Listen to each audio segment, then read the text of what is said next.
another episode of Coffee Table. Hi, everyone. Thank you for joining us, and thank you for watching.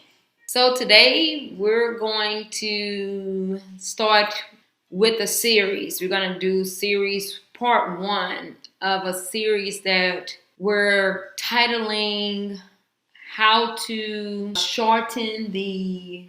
Close the Gap. Or I think when I was in sociology class, we called it the socio-economic status. How to, in our communities, in predominantly African American, African communities, how can we close that gap that is something that's very crucially that we're dealing with in our communities. So today we're going to basically talk about the first of this series.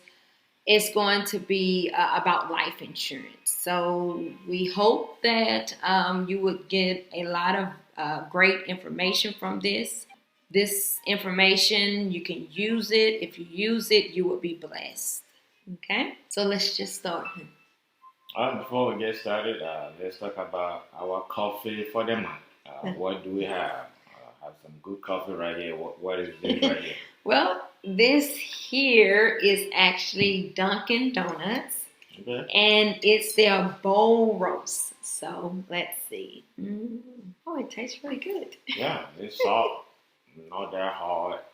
So, hey, if you like Dunkin' Donuts, you can stop by and just test it out. Yeah. But it's very good coffee. Yeah, and it's not so strong. Yeah, that's one thing about this one. It's not as strong.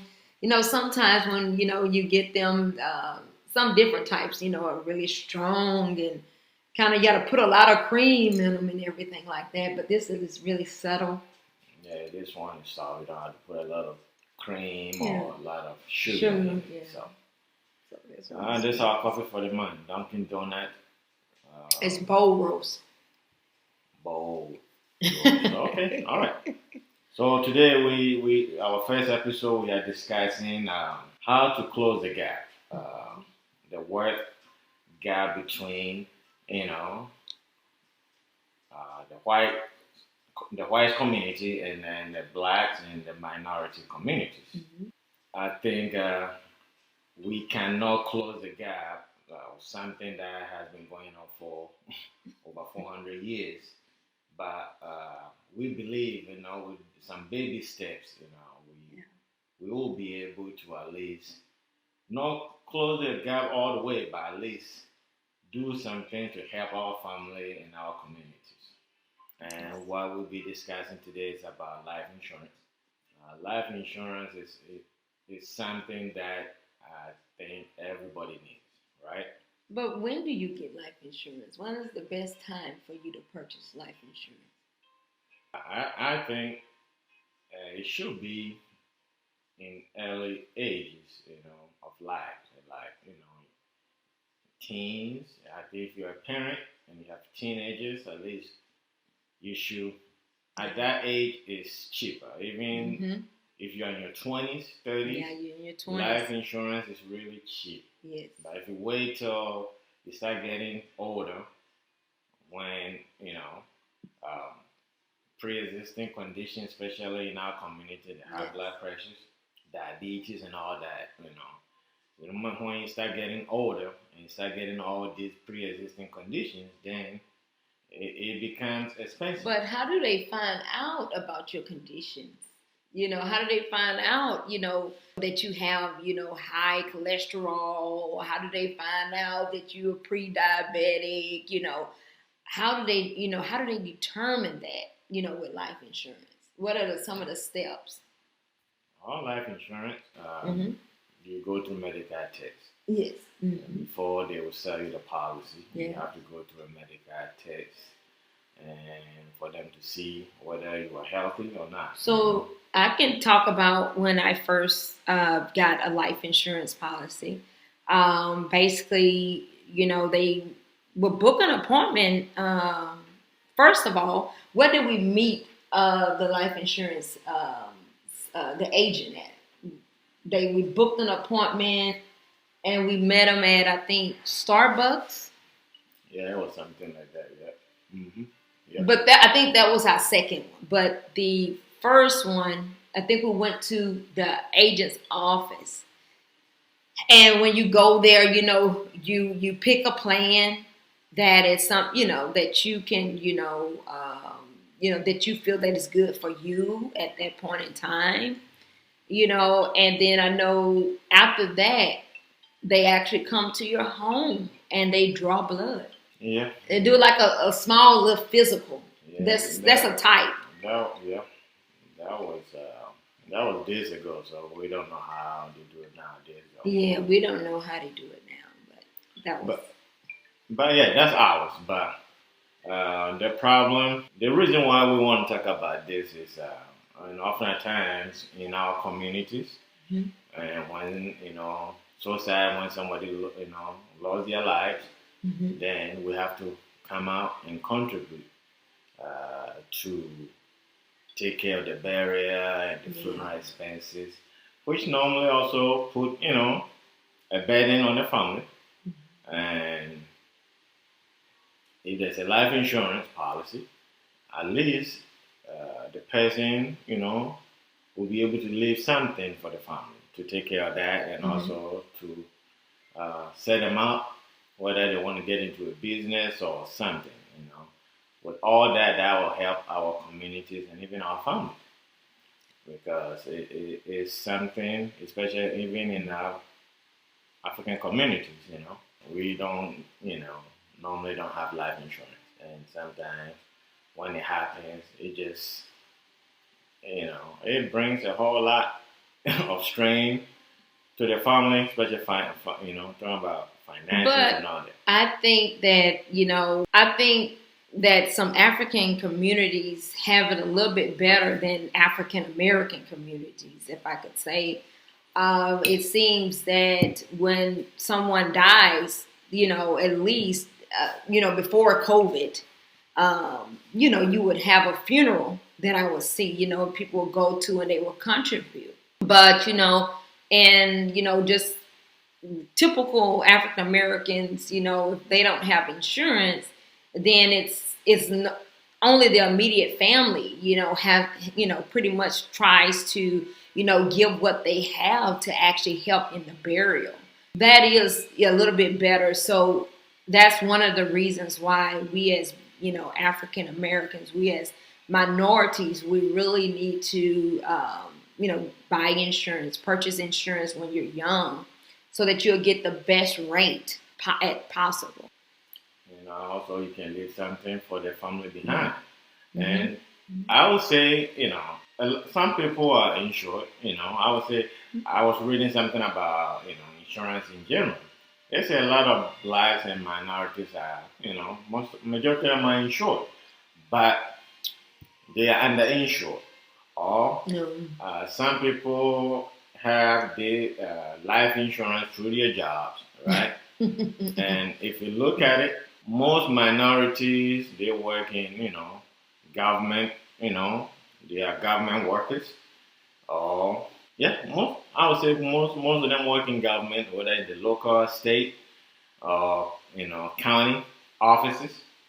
And they have all these. But if you lose your job, even if you have it through your job and you lose your job, it's the same as having a health insurance.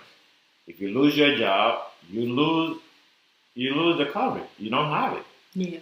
So we just want to bring that awareness, And I've seen so many times when somebody lost their lives, and friends and families, they have to come together to contribute.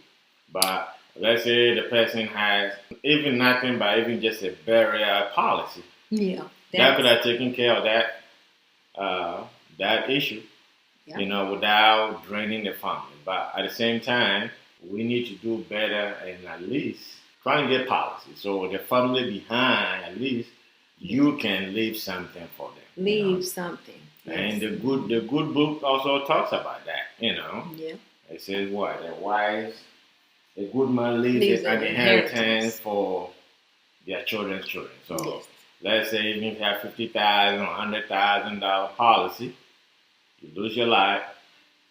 At least whether the wife or the husband who's left and the kids, they will have something to move on.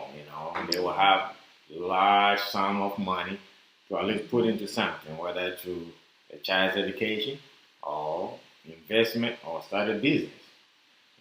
All these will be able to get not just help our families, but also in our communities, and it's very important. Do you have any example to share about talk about people dying and family has to scrape to come out with money? Definitely. That happens so much. Like, especially this year, I know personally of where we have had to contribute, to help bury, our loved ones this year. And it's really sad that when someone dies, we cannot, mourn their death, but we, as a family, we have to even just come together to get the money to bury that person. It's tough because where you're supposed to be remembering the person, and you're supposed to be thinking of the good times, Lord, that you had with the person. The family then is thrown into, okay, what are we going to do? Okay, what can you give? This is what we have, and this is how much it costs, And sure, at the end of the day, we all, we all did come together, to help bury my loved one. But however, it's really tough that if you die and your mom have to, worry about how we're going to bury, my son or my daughter, or how we're going to bury my mom or whatever. So and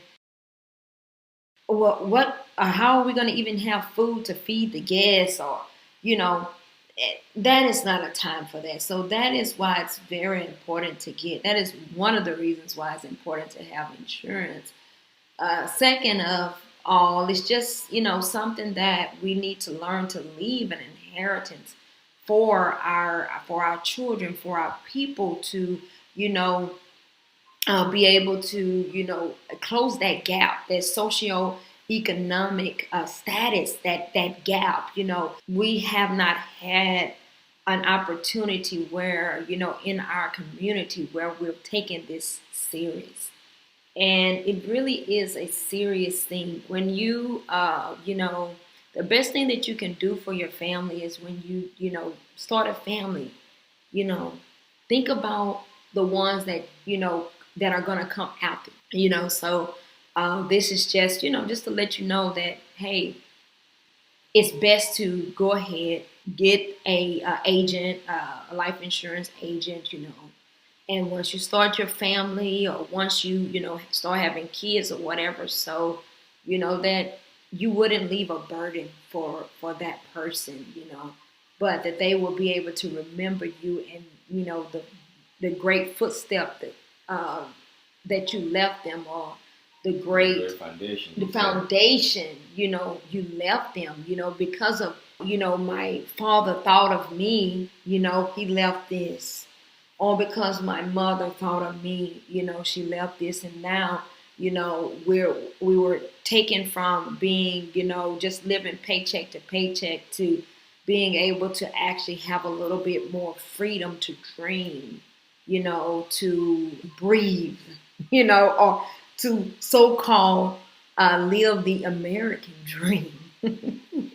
and talking about that, in African community, when somebody dies, normally they say the people are crying because not just the person is dead, even society they're not going to see the person again, but the problem is the money to take care of the expenses. And that's why most people cry, because when they look at, hey, how are we going to take care of this wedding, this cost of funeral and all that. But I think if you look at it, whether here in America and even in Africa in general. I think when we talk about life insurance, um, I don't think that's something that is even part of the culture in Africa.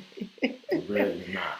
But I think moving forward with the 21st century economy, I think also African leaders also they have to incorporate that into the system, into the economy, where people will be able to at least buy some sort of insurance, whether it's a life insurance, a dairy insurance. They might have it, I'm not sure, but it's not something that probably you hear people talk about that, you know.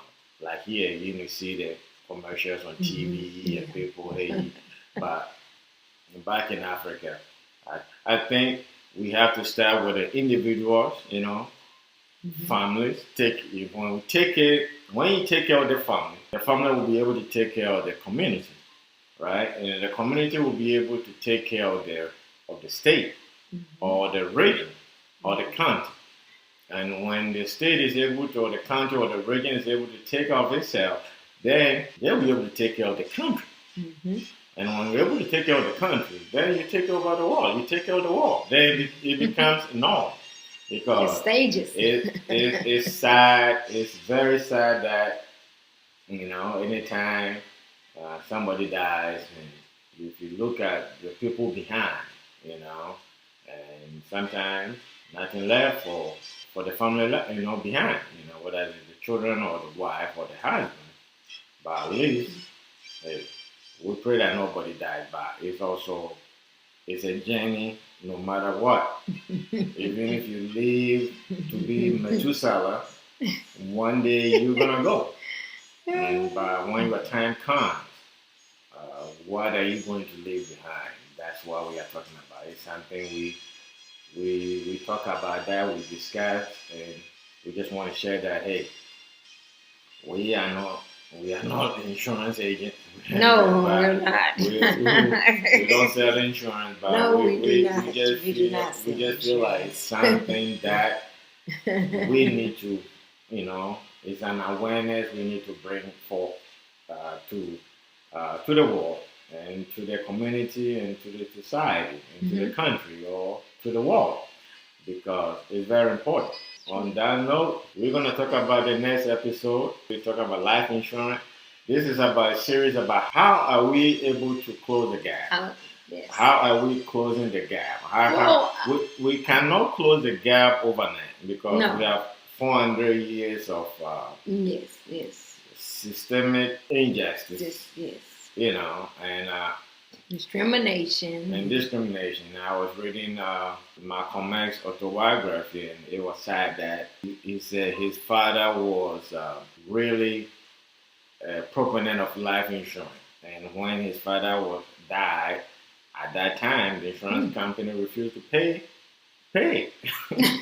So, I read something about for the last 50 years or so, the people with life insurance, it keeps decreasing year by year. It keeps going down.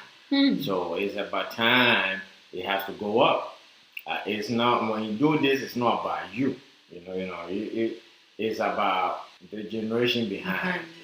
As you know, the wisest man said, you know, a good man leaves inheritance for his children's children, and you don't have to have all the mansions, you know, and all the this and that, but at least it's quite affordable too. You know, and you can so many different type of policies out there. You know, you do not have to have so much of money to put down on life insurance. It's just something that is, you know, very, very affordable. And I know the younger you actually, you know, apply for it and sign up, the cheaper it is, you know. And I know that, you know, at any stage you can get life insurance, some type of life insurance. if you're 50, you still can get some type of life insurance. Yep. Now, would the policy be like a policy that you could have got in your 20s, or probably not. But still, you're thinking about not yourself, as my husband said. You're just thinking about, hey, I don't want these, those that are or that will have to bury me, for them not to have to think about, hey, we don't have enough money for a casket, or we don't have enough money for this or that. So it's definitely a good opportunity, and it is something that will close the gap, shrink the gap. I'm not saying totally close it 100%, but it's something that is beneficial. It's something that you and your family will be blessed to have for generation to generation to generation. And hey, if you're a young person and you are watching this and you're listening to this, hey, make it a plan. It will shock you. You'll be able to get a policy way cheaper. If you're an older person and you don't have one and you plan to get one, you know what? Change your lifestyle. That's something we're going to talk about that too. Change your lifestyle. If you are overweight or you have some pre-existing conditions that might cause you arm and leg, hey, change your lifestyle. Hey, put it and say, hey, maybe for a month I'm going to walk a mile every day. You know what? That will probably help you, get in shape. And by the time you go there for the test, you'll be able to get, a reasonable price for your policy. So this is something really on our heart. We just want to share that. It's very important.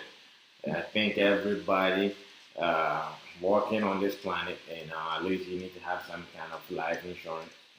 And we're going to talk about health insurance one day, but, today it's about life insurance. Search for it, Google it, and call any of these companies out there. We don't have anybody but to refer you to. Yeah, we don't have anybody. If you need help searching for some, you can go to our website, send us contact us. We can help you get one. But we as I said, we don't sell life insurance, but we have some friends who do. And also we have some agents we work with for a while. So, but it's easy. Whether any of those companies, you can Google and get an agent and just and talk about that and see what you may be qualified for, and trying to get some for your family. Yeah, that's true. With that note, I think this is our first episode of Coffee Table. We're gonna continue with the series of how do we close the gap. Yes. As I said, it's not gonna take overnight, and I often, at times, hear people talk about, hey, what did Obama do for black folk? Why did Obama do this? But come on, 400 years, I don't think no man can turn around in years. But hey, it's a baby steps. Yes. Life insurance. Yes. Those are also just a baby step, because let's say if you are gone and you leave your family maybe $100,000 or $200,000, $300,000, or even $50,000. Yeah. You know what? The family can set up something. They can start a business. They can pay for tuition or invest in something that will keep on building on. So that's all that we are saying, So just think about your loved ones, So even when you're gone, they can smile. They can still have food on the table. That's all that we are talking about. Or basically, this is like one of the secrets. This is one of the secrets that we did not know as a people, that was actually generating so much money over time for, these other groups, of people, and all we're saying is just to open up your eyes to the understanding that, hey, if you never thought about it before, think about it and actually go and research it and go and actually just get a policy for your family, for yourself. It's something that you would never regret, doing, even if you're out of shape or whatever. So, but There's a still, plan for everybody. it's a plan for There's a everyone. plan. We are not life insurance experts. No, we're not. We are not insurance experts. So Yeah. don't. If you want to contact us for help, we will do our best and see if we can find an expert for you. But Yes. we are not. But we think we have seen it from near and far. Right? We've seen it from near and far. Why don't you give it a scenario? Why don't you give a scenario on, what's the difference in someone's life that actually had life insurance that passed away, and how has that been able to help, that family create generational wealth? Just a general story or something. General story. I think I read about the guy, The Sopranos, right? Tony, the Sopranos guy, the show. Yeah. You know that guy, the lead guy. You Yeah, know he yeah. died. Yeah. I think at that time, I don't know. He had a son who was like 8 years old. Oh. I think that was his only child, if the story, if my memory is right. But he died and he left with all his work, right? All the money from acting and other investments and maybe properties and all that. He still left that boy, I think it was about $7-8 million insurance policy. Wow. So everything aside, Wow.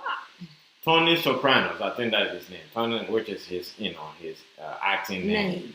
But he left his son. I think at that time the boy was like 7-8 years old. Wow. About $7-8 million. So that money, the boy, they invest that money. The boy is 10 years old. By the time he turns 17, 18 years old, when he becomes a man, that $7 million probably will turn into it will be double or quadruple or triple. Yeah. By the time he turns 18 years. So that means Tony Soprano set his inheritance, as the wisest man Solomon said, right? A good man leave inheritance for the children's children. So that policy he left for his son is not just for his son, it's for his son's son. So that's what we're talking about, Wow. And I know some few friends who lost their loved ones, and the money they were able to put in other businesses where they are really doing well. I don't want to mention names in this show, but Tony Soprano is it's a public figure. He's a public figure, so I can use him as an example, and you can Google and say that story, which is is the truth. But I don't want to mention any particular person's name, but I know it's something that has been going on, and a lot of people are benefiting. Some families are really benefiting from life insurance, and some families are hurting because of lack of life insurance. Yeah. And hey, just a common barrier policy, Even if you don't have money to get thousands and hundreds of thousands of policy, you can get a barrier policy. And at least the barrier policy will not strain the family for you to get a call. Hey, this person is gone. You need money, right? The person has a policy, just a small policy to take care of their expenses. That will not put the family in debt. Exactly. They don't have to go and try to borrow money from people, and they have to come out and pay that. So hey, I think this is something God put on our heart to share with you all, with Coffee Table. Hey, if you like it, follow us. We're going to be on all social media platforms. So when I come out, our next episode, we're going to talk about how the church is going to help close the gap. Yes. How the church. How the church can possibly help close the gap. We're going to talk about the church. That's going to be a good one. we probably will bring some expert. I did one day we're gonna bring an expert, insurance expert. I have a friend who is an agent, so I'll talk to him, and one day we're gonna invite him to the show, and he can come out and let us know all different policies and all that. So I think today that will be our episode. Yeah. So wait for the next one. Thank you all for watching. And if you like it, guys, go follow us. Go to our website, coffeetable.com. Yes. QUOFFETABLE.com. Yes. And join our, is that it what? Website. Mailing list. Website contact. You can Mailing list us contact. Send us. Hey, if you like it, let us know. If you don't like it, let us know. We want to hear from you. Yes. How to improve this show. It's a new show, so we need it's ongoing and all improving show, yes, right? All improving. See you next time. Bye. Bye.